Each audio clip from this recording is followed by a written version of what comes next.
The Class 180 diesel multiple unit is part of the Alstom Corridia family, with only 14 examples of this 5-car design built in the early 2000s. We've had these things in Train Simulator for 10 years now, and after a fair while of forgetting that this add-on even existed, I thought it was time to review it. I also thought that I would set myself a challenge this time, with said challenge being to record the vast majority of TS Classic footage on just one route, namely Marsdonshire by Just Trains.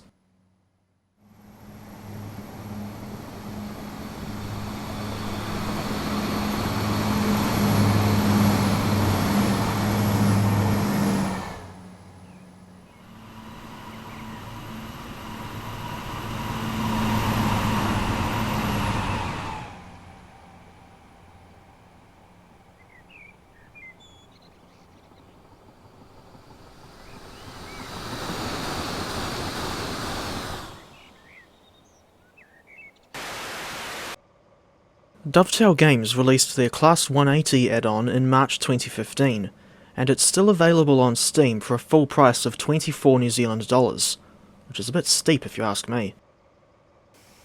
The real unit's history is a bit of a mess, in terms of their reliability and the amount of times they changed operators. These days, Grand Central is the only train operating company that still uses Class 180s, and you can find them on services from London King's Cross to Bradford Interchange or Sunderland. For context, Grand Central is an open access company that started running in 2007, and they have been the longest consistent operator of Class 180s. 10 of these units are still in service with Grand Central, while the former Hull Trains 180s, of which there were 4, were used by East Midlands Railway between December 2020 and May 2023, when they were taken out of service, despite their replacements, the Class 810 Hitachi IET, still not being ready for service at the time. Meanwhile, Hull Trains are still in business, but they now use Class 802s, that's another variant of the Hitachi IET family, instead of 180s. Thinking back to the Class 180, she is unique in being the world's only high-speed DMU with hydraulic transmission, although this has led to a lot of reliability problems throughout the unit's working life.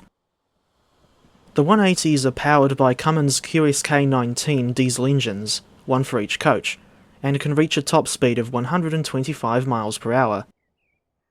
Apparently, the 180's prime movers are the same as those on the Class 220 Voyagers and Class 221 Super Voyagers, but those units are diesel-electric, and sound a little different from the 180.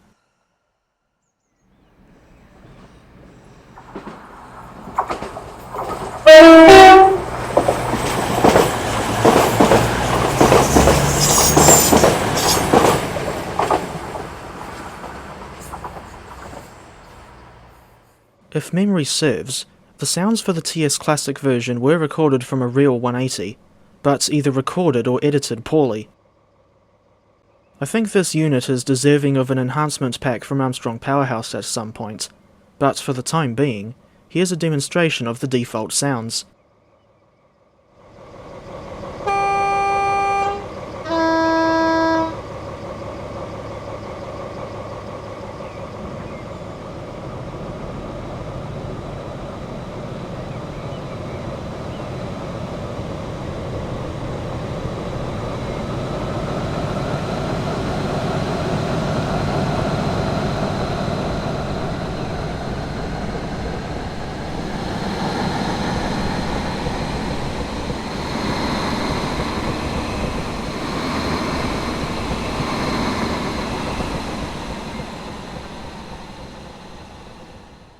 And for comparison, let's listen to what a real Class 180 sounds like when she's pulling away from a station.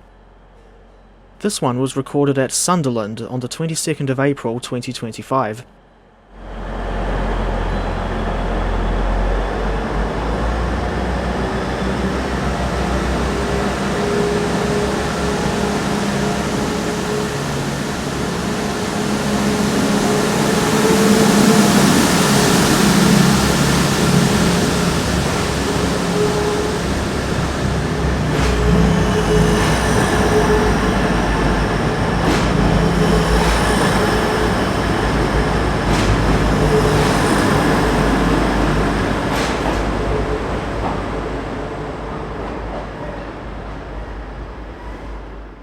Meanwhile, there's an elephant in the room, of sorts, on Dovetail's 180, that being the fact that they got the shape wrong on the streamlined cab front, but the modelling is otherwise decent as far as I'm concerned.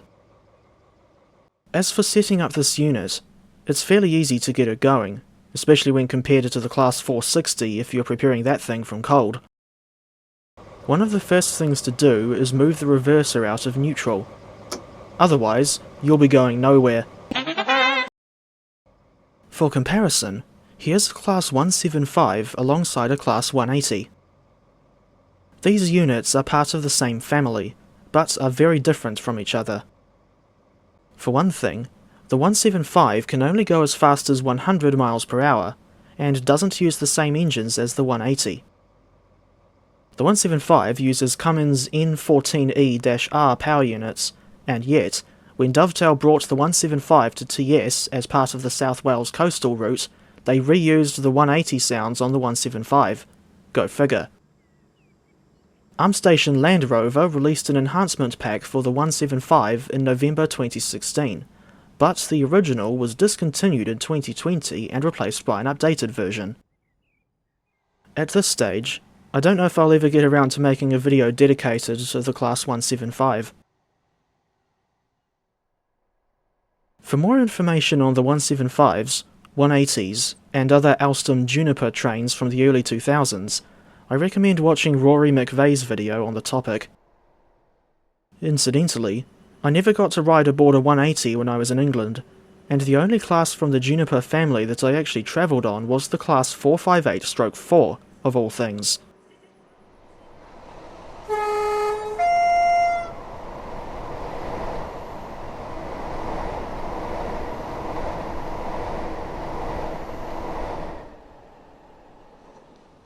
As for the driving experience on the Class 180 in TS Classic, it's much the same as a lot of other British diesels and electrics with a combined throttle and brake lever, or one-handle units as I call them. I remember the acceleration physics being ludicrously overpowered when this add-on was first released, although these have since been nerfed. But as someone who's not familiar with the real 180s, I can't verify the accuracy of the in-game physics.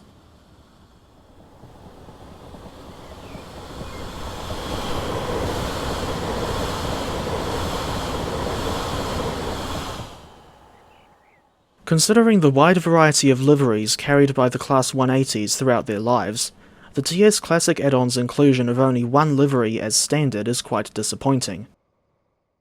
Fortunately, Major Wales Design has made a revamp pack for this unit, which includes a decent number of the missing liveries, amongst other improvements.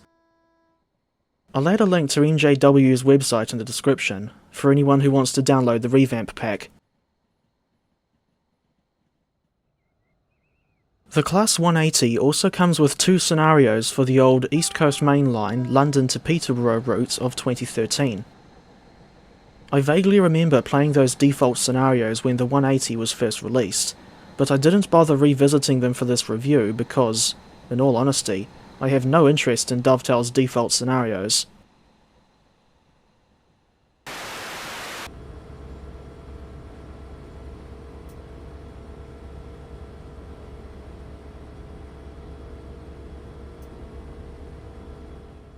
At the end of the day, I don't know whether or not I can recommend the Class 180 add-on for Train Simulator, with the default Grand Central unit being let down by poor sounds, basic functionality, incorrect modelling of the streamlined cab front, and limited usefulness. She's essentially just restricted to one or two routes if you want to stay realistic. Major Wales Design's revamp pack certainly improves things a fair bit, and of course, the unit has unlimited potential on fictional routes. As for how I'd rate the Class 180, I think I'll settle for giving this unit a 5 out of 10.